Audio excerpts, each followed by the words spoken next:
지난주에 저는 실력과 운의 관계에 대해서 말씀을 드렸습니다. 운보다는 실력이 훨씬 더 중요하다는 말씀을 드렸지요. 오늘은 심리와 실력의 관계를 말씀드려 보겠습니다. 운동 경기에 있어서 실력만큼 중요한 것이 심리입니다. 아무리 실력이 출중해도 심리가 요동하면 자기가 가진 실력을 제대로 발휘할 수 없습니다. 숨막히는 접전이 벌어질 때 심리가 크게 작용합니다. 끝까지 차분하게 평소의 실력을 발휘하면 충분히 승리합니다. 그러나 잘 나가다가도 막판에 심리가 흔들리면 몸은 굳어지고 엉뚱한 실수를 남발하게 되고 결국은 게임을 망치게 되죠. 심리가 그만큼 중요하다는 증거입니다. 그러나 저는 이 또한 실력의 부족이라고 생각합니다. 충분히 훈련되어 있고 충분히 몸에 배어 있다고 하면은 긴장되는 순간에도 마음보다 몸이 반응하게 되어 있고 결국은 평소의 실력을 그대로 나타낼 수 있게 됩니다. 오히려 긴장을 즐기게 되고 배가 된 승리의 기쁨을 맛보게 됩니다. 물론 심리를 튼튼하게 든든하게 만드는 작업도 필요하죠. 담력을 키우고 어려운 과정을 극복하게 하는 과정도 필요합니다. 그러나 심리만 키우고 실력을 키우지 못하면 결국은 패하게 됩니다. 심리가 실력을 이기지는 못하기 때문입니다. 두 가지를 동시에 강화하되 실력을 키우는 것이 우선돼야 합니다.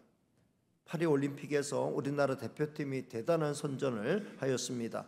처음 예상을 훨씬 뛰어넘는 성과를 거두었습니다. 운이 많이 따랐기 때문이 아니지요. 심리가 크게 작용했기 때문이 아닙니다. 실력이 있었기 때문입니다. 실력은 운도 이기고 심리도 극복하게 합니다. 따라서 실력을 키우는 것이 가장 중요합니다. 신앙도 마찬가지라고 생각합니다. 신앙의 실력은 예배와 훈련과 실천하는 삶에서 키워집니다. 신앙의 본질은 운에 의지하는 게 아닙니다. 신앙의 본질은 심리도 아닙니다. 우리는 마음이 편하기 위해 신앙생활을 하는 게 아닙니다. 물론 우리가 신앙생활을 통해 우리 마음의 평안을 유지할 수 있지요. 그러나 신앙생활의 본질은 다른 데 있어요. 우리 신앙생활의 본질은 하나님과 관계된 삶에 있습니다. 인생의 가장 큰 목적이 뭐예요? 하나님을 영화롭게 해드리는 것과 하나님의 은혜 안에서 즐거워하는 것이 있습니다. 이를 위해 우리는 예배를 드리고 말씀을 읽고 묵상하고 기도하고 순종하는 삶을 살아갑니다. 그러는 가운데 우리는 자연스럽게 마음의 평안을 누리고 하나님의 베푸시는 기가 막히는 은혜를 경험하게 됩니다. 세상 사람은 그것을 운이라고 말할지 몰라도 우리는 그것이 하나님의 분명한 은혜임을 압니다. 운이나 심리보다 실력 있는 성도가 다 되시기를 주님의 이름으로 축복합니다. 오늘은 잘 사는 것 시리즈 16번째 시간으로 잘 사는 것은 잘 먹는 것이다 라는 주제로 말씀을 드리겠습니다. 우리는 흔히 잘 먹고 잘 산다는 말을 자주 합니다. 그래서 이 세상에서는 잘 먹고 잘 살면 잘 사는 축에 들죠. 물론 지금은 아닙니다. 지금은 모든 면에서 먹는 것이 풍부한 세상이 되었습니다. 따라서 잘 먹고 살면서도 잘 살고 있다고 생각하지 않는 사람들이 많이 있습니다. 지금 우리는 옛날 사람들에 비하면 엄청 잘 먹고 엄청 잘 살고 있지요. 그러나 제가 오늘 말씀드리고자 하는 잘 먹는 것은 비싼 음식을 많이 먹고 맛있게 먹고 배불리 먹는 걸 의미하지 않습니다. 오늘 제가 말씀드리고자 하는 잘 먹는 것은 적당하게 먹고 욕심 부리지 않고 나눠 먹는 것을 의미합니다. 그리고 무엇보다 하늘의 만나를 먹는 것을 의미합니다. 요즘은 유튜브가 대세죠. 어른이나 아이나 할 것이 없습니다. 남자나 여자나 젊은이나 노인이나 다 유튜브에 빠져 있어요. 유튜브에는 수많은 영상물이 넘치고 있습니다. 그 가운데 먹방도 큰 부분을 차지하지요. 먹방의 종류는 다양하지만 많은 음식을 순식간에 먹어치우는 것은 빠지지 않습니다. 많은 음식을 순식간에 먹어치우는 것을 보고 잘 먹는다라고 하지만 사실 그거는 잘 먹는 게 아니죠. 심히 미련하게 먹는 것이고 심히 잘 못 먹는 것입니다. 하나님이 우리에게 먹을 것을 주시는 목적은 생명을 유지할 뿐 아니라 생에 필요한 활동을 하는데 에너지를 만들어 쓰라는 데 있습니다. 근데 많은 사람은 살기 위해서 먹는 게 아니라 먹기 위해서 살아요. 그리고 일을 하기 위해서 먹는 게 아니라 먹기 위해서 일을 합니다. 성도 여러분, 우리는 그러면 안 됩니다. 우리는 먹기 위해서 사는 사람이 아니에요. 그리고 비싸고 맛있는 음식을 많이 먹기 위해서 하는 삶, 절대로 잘 사는 삶이 아닙니다. 우리는 살기 위해서 먹는 거예요. 일하기 위해서 먹는 겁니다. 따라서 성도는 먹는 낙으로 사는 삶을 지향해야 돼요. 맛집 투어, 맛집 기행은 우리에게 맞는 말이 아닙니다. 물론 여행지를 방문했을 때 기왕이면 맛집을 찾아가는 거 당연하지요. 그러나 맛집을 가기 위해서 여행을 기획할 필요는 없다는 말씀이에요. 그러면 어떻게 먹는 게 잘 먹는 거예요? 잘 먹는 건 일용할 양식을 먹는 거예요. 몸을 건강하게 하는 것을 먹는 거죠. 기쁨과 즐거움과 감사함으로 먹는 거예요. 비싼 음식이냐 싼 음식이냐, 좋은 음식이냐 나쁜 음식이냐, 맛있는 음식이냐 맛없는 음식이냐, 이런 것은 잘 먹는 것의 기준이 아니에요. 배고픈 사람에게는 싸고 맛없는 음식이라도 달게 느껴져요. 배부른 사람에게는 아무리 비싸고 맛있는 음식이라도 맛없게 느껴집니다. 성도 여러분, 모쪼록 먹기 위해 사는 인생이 아니고 살기 위해 먹는 인생이 되시기를 주님의 이름으로 축복합니다. 자, 오늘 본문 말씀은 여러분이 여러 번 들어서 잘 알고 있는 말씀이죠. 예수님과 제자들은 매일 밀려오는 사람들로 인해 음식 먹을 겨를이 없었습니다. 각각 사정을 안고 찾아오는 사람들을 일일이 응대하다 보면 그럴 수밖에 없습니다. 이에 예수님은 제자들에게 너희는 따로 한적한 곳에 가서 잠깐 쉬어라 라고 말씀하셨어요. 이에 제자들은 일단 갈릴리 호수에 배를 띄웠습니다. 일단 배에 오른 순간 저들은 잠깐 쉴 틈을 얻을 수 있었습니다. 호수를 건너가는 동안 교대로 노를 젓고 나머지 사람들은 끼니를 때울 수 있었습니다. 그런데 예수님을 따르던 많은 무리는 예수님의 일행이 갈릴리 호수에 배를 띄우는 순간 어느 쪽으로 가려는 거구나 눈치를 채고 그쪽으로 도보로 쫓아가기 시작했어요. 갈릴리 호수는 길게 가로로는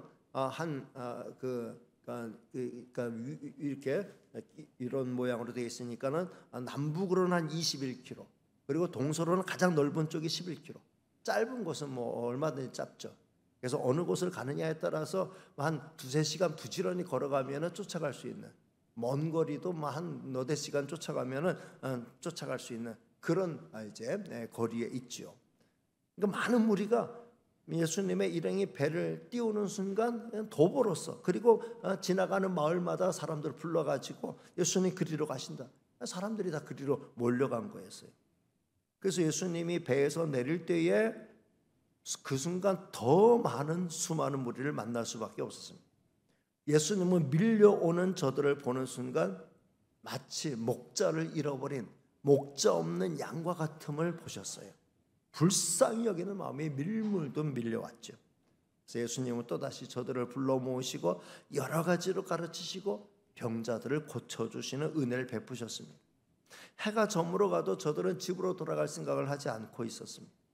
제자들은 걱정이 밀려왔죠. 배에서 급히 먹었던 음식을 이미 소화된 지 오래였어요. 제자들은 예수님께 이미 날은 저물어 가고 있습니다. 이곳은 빈들입니다. 저들을 빨리 보내셔서 촌과 마을로 가서 끼니를 해결하게 하셔야 합니다 라고 말씀을 드렸어요. 그때 예수님은 제자들에게 이렇게 대답했습니다. 너희가 먹을 걸 줘라.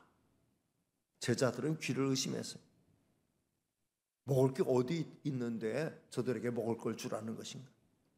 200데나리온의 떡을 사서 제공한다 해도 부족할 것인데 우리가 그런 돈이 있는 것도 아니고 어떻게 이 광야에서 저들을 먹일 수 있겠는가? 제자들이 벙쪄 있을 때 예수님은 제자들에게 이렇게 물었어요. 너희에게 떡 몇 개가 있는지 가서 보라. 제자들은 막 찾아가지고 겨우 떡 5개, 물고기 2마리를 구해왔습니다. 예수님은 제자들에게 모든 사람을 푸른 잔디 위에 50명에서 100명 사이로 무리를 지어 앉게 하셨어요. 그 후에 떡 5개, 물고기 2마리를 가지고 하늘을 우러러서 축사하시고 떡을 떼어 제자들에게 나눠주시면서 물고기도 그렇게 하시면서 그 무리들에게 나눠주라고 하셨어요. 그랬더니 모든 무리가 다 배불리 먹게 되었고 남은 조각들을 거두게 되니까 12바구니에 차게 되었습니다. 그때 떡을 먹은 사람들의 숫자는 대략 남자만 5,000명을 헤아릴 지경이었다라고 말씀하고 있습니다. 구약 시대 광야에서 만나와 메추라기로 이스라엘 백성을 먹여 살리신 하나님이 지금 광야에서 또다시 이스라엘 백성을 먹여 살리신 것입니다. 제자들과 떡을 먹은 모든 사람들은 도대체 이게 어떻게 된 영문인지 전혀 알 수가 없어요. 어떻게 보리떡 5개, 물고기 2마리가 이 5,000명이 넘는 이 수많은 사람들이 넉넉히 먹고 남을 정도가 되었는지 누구도 그걸 과학적으로 이해할 수가 없었어요. 다만 이 벌어진 입을 다물 수가 없었어요. 성도 여러분, 우리 예수님은 하늘 문을 열으셔서 싸울 곳이 없도록 우리에게 부어줄 수 있는 충분한 능력이 있는 분이신 줄로 믿습니다. 그렇지만 우리 주님은 우리에게 주기도문을 통해 일용할 양식을 주옵소서. 오늘날 우리에게 일용할 양식을 주시옵고 일용할 양식을 구하라고 가르치셨습니다. 쪼잔해서 그런 것일까요? 아닙니다. 절대로 아니지요. 우리 주님의 뜻, 일용할 양식을 구하라고 하신 주님의 뜻은 일용할 양식에 만족하라는 거예요. 왜 그렇습니까? 하나님이 매일매일 신선한 양식으로 우리를 채워주실 것이기 때문에, 신선한 양식으로 우리를 먹이실 것이기 때문에 하루 양식에 만족하며 살라는 것이죠. 구약 이스라엘 백성은 광야에서 생활할 때 아침마다 매일 아침 신선한 재료로 내려주시는 만나를 가지고 먹고 살았어요. 하나님은 하루치 양식만 만나를 거두도록 하셨어요. 오래 보관하지 못하게 하셨어요. 안식일 전날만 안식일은 나가서 거두지 말아야 되니까 이틀치를 거두게 하셨어요. 안식일이 아닌 다른 날 이틀치를 거두면 영락없이 그 다음날 부패해서 먹을 수 없게 만드셨어요. 이스라엘 백성은 광야 생활을 하는 동안 일용할 양식의 중요성을 뼈저리게 깨달았어요. 일용할 양식은 욕심 부리지 말라라는 뜻과 함께 매일 하나님만 바라보라는 뜻이 담겨 있어요. 예수님의 일용할 양식을 구하라는 가르침도 이런 뜻이 있는 거죠. 그러나 이스라엘 백성은 그 뜻을 제대로 깨닫지 못했습니다. 만나에 만족하지 못한 이스라엘 백성은 온갖 불평과 원망을 늘어놓으면서 고기 타령을 한 적이 있죠. 그냥 고기 먹고 싶습니다, 고기도 먹으면 좋겠어요 라고 했으면 됐을 것을 불평과 원망을 늘어놓으면서 차라리 애굽에 있었으면 부뚜막에서 고기라도 건져 먹었을 텐데 이 광야에 와서 무슨 개고생이냐 하면서 그러면서 불평과 원망을 늘어놓았어요. 이런 원망 소리를 듣는 모세도 짜증이 났죠. 하나님 앞에 내가 도대체 이 백성들이 이 원망을 언제까지 견뎌야 합니까? 열심히 불편한 그런 심정으로 하나님께 아뢰었어요. 그때 하나님께서 내가 고기를 실컷 먹이겠다 그렇게 말씀하셨어요. 그러니까 도대체 모세는 더 황당해가지고 하나님 도대체 이 광야에서 어디서 이 많은 무리를 먹일 고기를 주신다고 하시는 겁니까? 바다의 고기를 끌어와가지고 먹여도 이거 어떻게 다 먹일 수 있겠습니까? 오히려 하나님 그렇게 고기 먹여주시겠다고 했는데도 모세마저도 하나님 말이 될 말을 하십시오라는 식으로 그렇게 반응을 했어요. 그럴 때 하나님께서 하늘의 문을 여셨습니다. 갑자기 메추라기 떼가 시커멓게 몰려와가지고 이스라엘 진영 밖으로 와서 쏟아지는데 마치 소나기가 쏟아지는 것처럼 메추라기 떼가 쏟아졌어요. 이스라엘 백성은 환장을 하면서 달려갔죠. 메추라기 떼를 수확을 해가지고 허겁지겁 고기를 먹기 시작했을 때 하나님은 이스라엘 진영에 전염병이 돌게 하셨어요. 아직 고기들이 저들의 입에 있어서 제대로 다 씹어 먹기도 전에 쓰러지는 사람들이 생기기 시작했습니다. 많은 사람이 죽었고 큰 무덤을 만들었어요. 그리고 그들은 그곳의 이름을 기브롯 핫다와와 탐욕의 무덤이라고 하는 이름을 붙였습니다.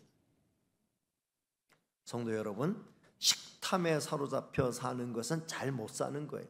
아무리 부자로 살아도 식탐에 사로잡혀 살면 그는 잘 못 사는 거예요.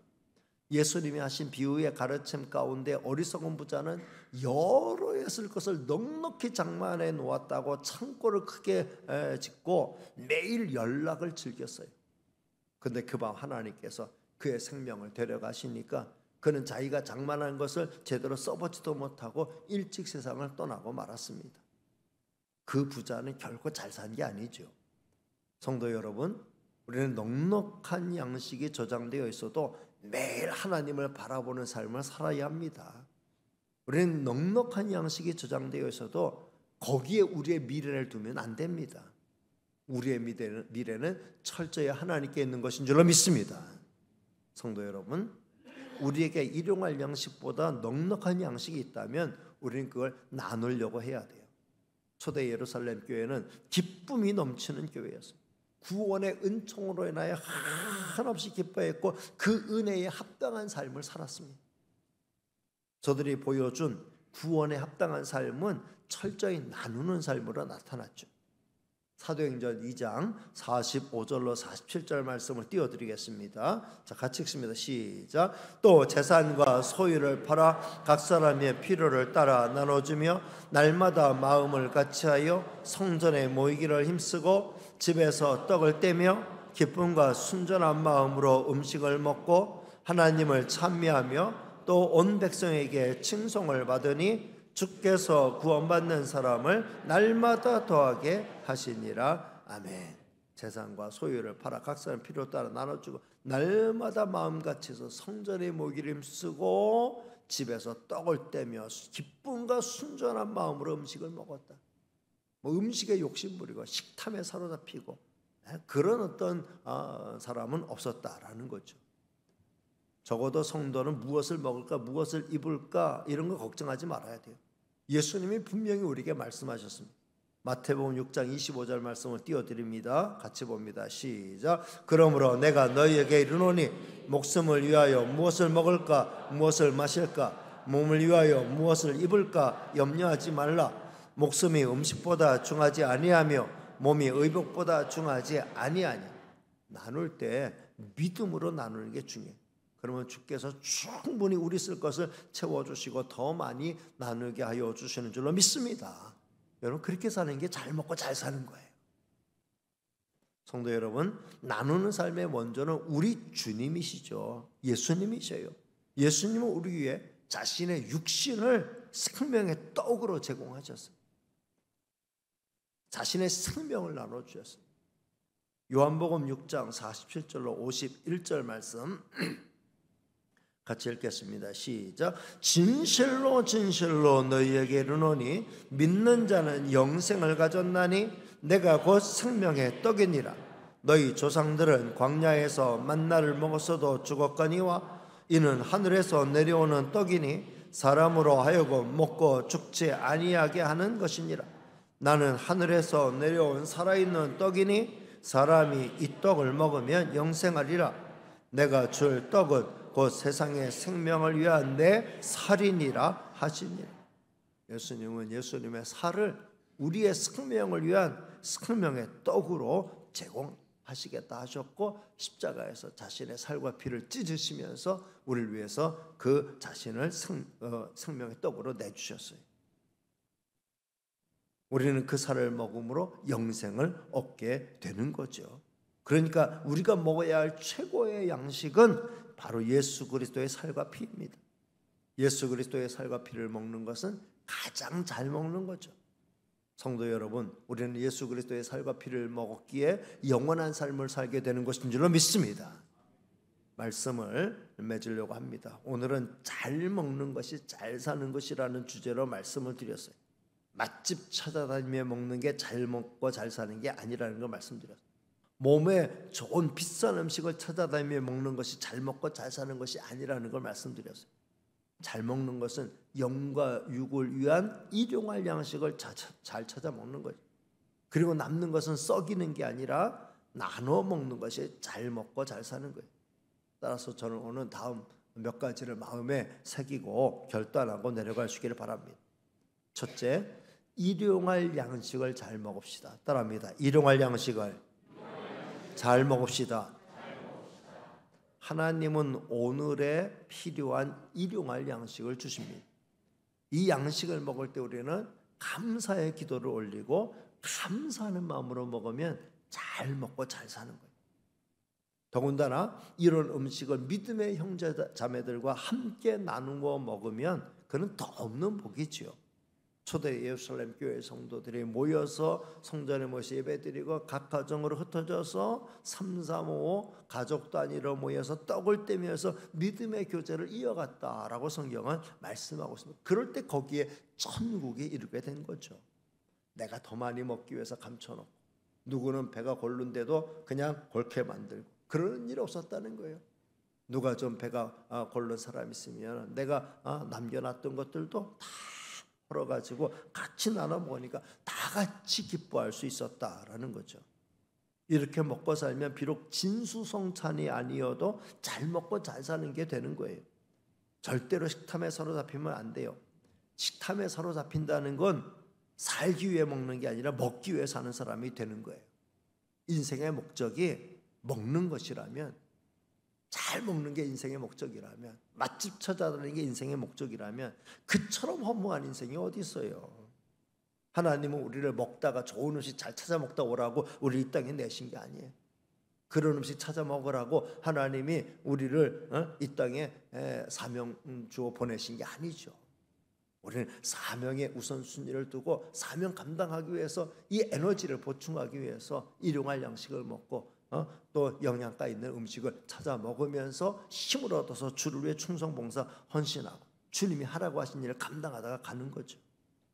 항상 한 끼 식사에 감사하면서 건강한 에너지를 얻기 위해서 먹는 그 음식이 정말 우리에게 있어서는 그게 보약이 되는 거예요. 지금 우리나라는 너무 많이 먹어서 문제가 되는 나라가 되었습니다. 너무 많이 먹으니까 몸이 비대해지고 그러다 보니까 어떤 신체의 어떤 밸런스가 깨지게 되고 각종 질병들이 찾아오게 되는 거죠. 이전에는 밥을 먹어도 쌀 한 톨도 남기지 않는 게 미덕이었어요. 그래서 밥 한 톨 떨어져도 그걸 잘 싹싹 긁어서 그렇게 먹도록 가르쳤죠. 근데 지금은 그런 게 미덕이 아닌 지 오래되었어요. 지금은 먹다 남을지언정 넘치게 시키는 게 대세가 되어버리고 말았어요. 밥 먹고 커피숍에 가서 빵을 시켜가지고 빵빵하게 먹는 게 이 트렌드가 되어버려요. 그렇게 먹지 않으면은 제대로 먹은 게 아니에요. 그래서 밥값만큼 커피값 플러스 빵값 하면은 또 밥값이 돼요. 그러니까 하루에 한 끼를 먹는 게 아니라 두 끼를 먹는 거예요. 그러고서 그거 다 먹느냐? 아니에요. 남겨요. 싸가지고 가요. 그러고서 또 먹어요.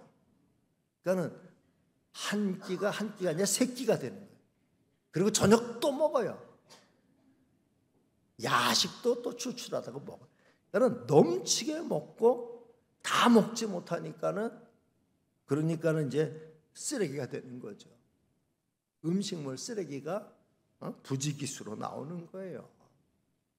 음식물 냉장고 나중에 먹어야지 하고 냉동실에다가 집어넣지만 냉장실에 집어넣지만 그게 한도가 있지요. 오래 지나서 보면은 거기다 곰팡이 나 있어가지고 더 이상 먹을 수 없는 음식이 돼요. 미안하니까 냉장고에 넣는 거지 나중에 먹으려고 넣는 건 아니에요. 나중에 먹기가 힘들어져요. 그만큼 미련하게 많이 먹는다는 거예요. 미련하게 많이. 하나님 주신 걸 정말 감사함으로 먹고 먹을 만큼 먹고 적당하게 먹고 몸의 밸런스 깨지지 않게 그렇게 먹고 그렇게 살아가는 게 잘 사는 거예요. 먹고 또 먹고 또 먹고 더 먹고 맛집 찾아다니고 먹고 가면서 먹고 오면서 먹고 휴게소 들려서 먹고 커피숍 찾아가서 먹고 또 먹고 여기 분위기 좋아서 먹고 여기 맛있어서 먹고 여긴 싸서 먹고 여기서 비싸서 먹고 온갖 이유를 따라서 먹다 보면은 그러면은 문제가 생기는 거죠. 지금 지구촌에는 한 끼 음식이 없어서 굶어 죽어가고 영양실조 걸려있는 그런 아이들이 부지기수인데 우리가 오히려 그들에게 신뢰를 범하는 거예요. 그 정도로 미련하게 살 필요는 없다라는 거죠. 적당하게, 균형 있게, 조화롭게 이렇게 욕심 부리지 않고 먹는 게 이게 잘 먹고 잘 사는 거다라고 말씀드리고 싶습니다. 두 번째는 영적 양식을 잘 먹읍시다. 따라합니다. 영적 양식을 잘 먹읍시다. 오늘 우리에게 필요한 양식은 물질적 양식만이 아닙니다. 영적 양식이 절대적으로 필요합니다. 가장 중요한 영적 양식은 예수님의 살과 피라고 말씀드렸죠. 우리는 이미 예수님을 나의 구주로 영접하였기 때문에, 십자가의 주님을 나의 주님으로 모셨기 때문에 예수님의 살과 피를 이미 먹고 마신 사람들이 우리에게는 이미 영원한 생명이 주어진 줄로 믿습니다. 그 다음으로 중요한 영적인 양식은 하나님의 말씀이죠. 예수님은 사람이 떡으로만 살 것이 아니라 하나님의 말씀으로 살아야 한다고 말씀했어요. 하나님의 말씀은 지금도 우리 영혼을 건강하게 하고 영적인 힘을 얻게 합니다. 따라서 우리는 항상 하나님의 말씀을 가까이 하며 살아야 됩니다. 하나님의 말씀 읽고 듣고 쓰고 묵상하고 암송하고 타자치고 하는 일은 언제나 계속돼야 돼요. 올해 우리 교회는 성경대회를 열었죠. 창립 30주년 기념으로 성경대회 열었는데 벌써 4도, 성경을 4도 가신 분이 계셔요. 근데 8월인데 벌써 4독을 했어요. 우리 박어리 권사님, 김명호 권사님 벌써 4독 가셨어요. 그리고 3독 가신 분들, 그건 이제 그 홈페이지에는 아직은 없고 2독 가신 분들 많이 계시고, 성경 쓰기 벌써 완필, 신구약성이 다 쓰신 분들이 계셔요. 송명자 권사님, 권사내 권사님 이런 분들 다 쓰셨다고 저한테 이야기가 들어왔고요. 혹시 다 썼는데 목사님이 목사님이 모르고 있다 하면 얼른 저한테 얘기해 주세요. 그럼 제가 소개해 드릴게요. 벌써 그 성경을 우리가 1월 달에부터 시작한 것도 아니잖아요. 근데 벌써 그걸 다 쓰셨어요. 팔이 떨어져 나갈 텐데 어떻게 그걸 다 썼는지 몰라요. 그 외에 많은 분들이 타자 치고 또 그 다음에 성경을 가까이 하면서 그러면서 지나시는 분들이 많이 계셔요. 정말 감사할 일이 아닐 수 없죠. 하나님의 말씀을 그냥 읽고 쓰고 그 다음에 타자치고 몇 장 읽었다 몇 번 읽었다 이게 중요한 게 아니라 그 말씀을 접하는 순간마다 그걸 영의 양식으로 생명의 양식으로 잘 받아 먹음으로 영적으로 건강해지는 저와 여러분이 되시기를 주님의 이름으로 축복합니다. 마지막 세 번째는 넉넉하면 잘 나누어 먹읍시다. 따라합니다. 넉넉하면 잘 나누어 먹읍시다. 나와 내 가족이 먹고 살기에 넉넉하면 다른 사람 생각해. 사실 지금 우리나라는 뭐 먹는 게 힘들어서 먹지 못해서 굶어 죽는 사람은 없죠. 상대적인 빈곤, 상대적으로 저 집보다 우리가 훨씬 경제적으로 못 산다. 상대적인 빈곤감에 사로잡히는 분들은 많이 있지만 절대적인 빈곤은 사라졌어요. 그만큼 사회복지제도가 잘 이루어졌죠. 그러나 단지 먹는 것만이 아니죠. 우리가 먹는 것만 나누는 게 아니라 우리가 삶의 필요를 나눌 수 있을 때는 잘 나누는 게 중요하다 이 말씀이죠. 그리고 더 나가서 눈을 크게 뜨면 지구촌에는 여전히 지금도 굶주리는 이웃들이 얼마든지 많이 있다는 거예요. 한 끼 식사가 하루에 한 끼 식사도 못하고 살아가는 이런 지구촌의 가족들이 있다는 거예요. 저들을 절대로 외면하면 안 됩니다. 우리가 도울 수 있는 형편을 따라서 기회를 따라서 꾸준히 도울 수 있어야 된다는 거죠. 늘 일용할 양식에 감사하면서 정말 기분 좋게 먹고 감사함으로 먹고 적당하게 먹고 잘 소화시키면서 행복하게 살아가는 것, 이게 잘 살아가는 것인 줄로 믿습니다.